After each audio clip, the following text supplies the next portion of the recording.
Hello again, fellow podcaster, and welcome back to Pod Theory. I am your host, Jason Cercone, and today I'm sharing 3 great places to network with other podcasters.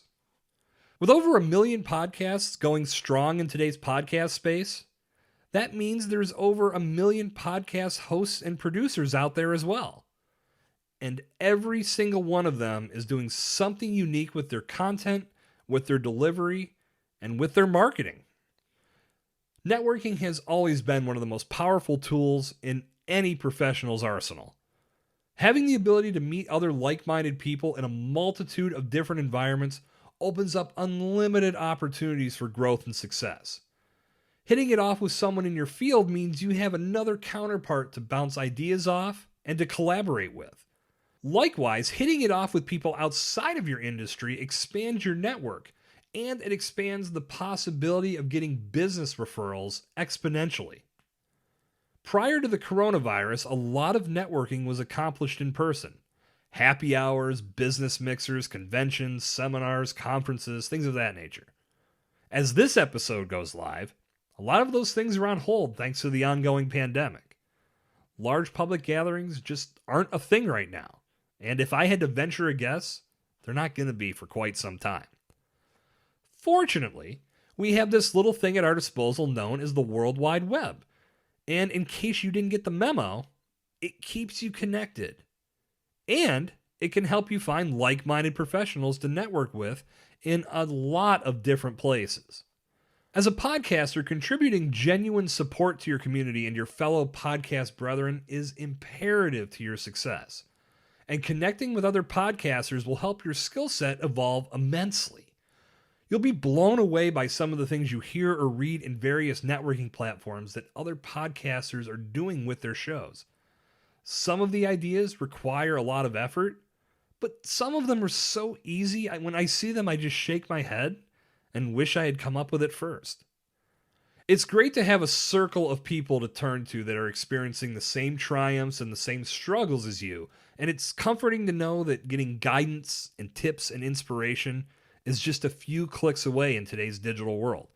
If you're looking to connect with fellow podcasters like me, here are 3 platforms that I've been using to network with other great minds in the podcast space. Number 1, Twitter.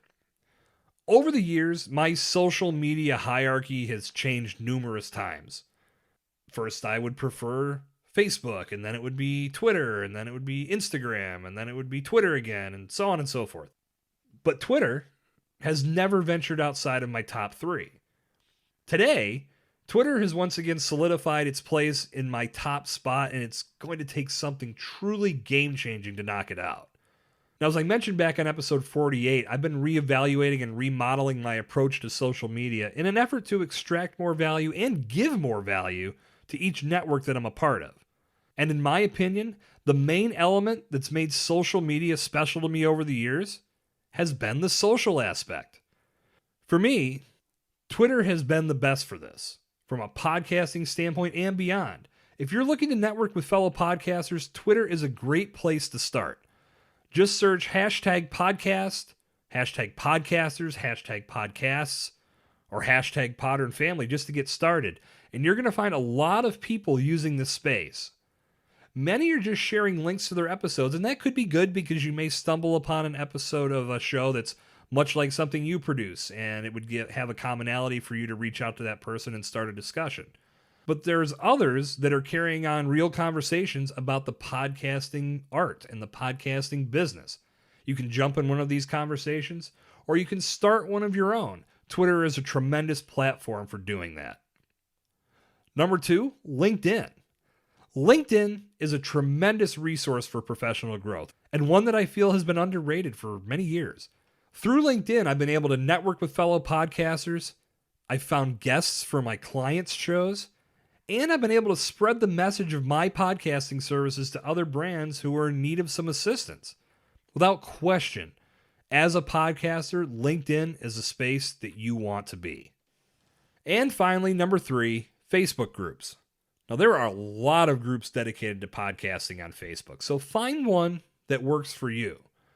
But a big thing that you're going to want to look for is a group that is set up with an environment that fosters support and shares tips and strategies and insights and everything that's going to help you in your podcasting plight.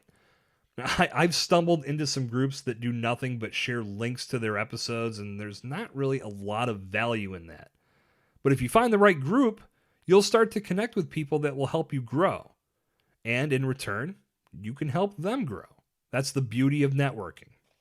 The podcast community is a great place to be, and there are so many creative people in this space that you can learn from. So don't hide behind your mic.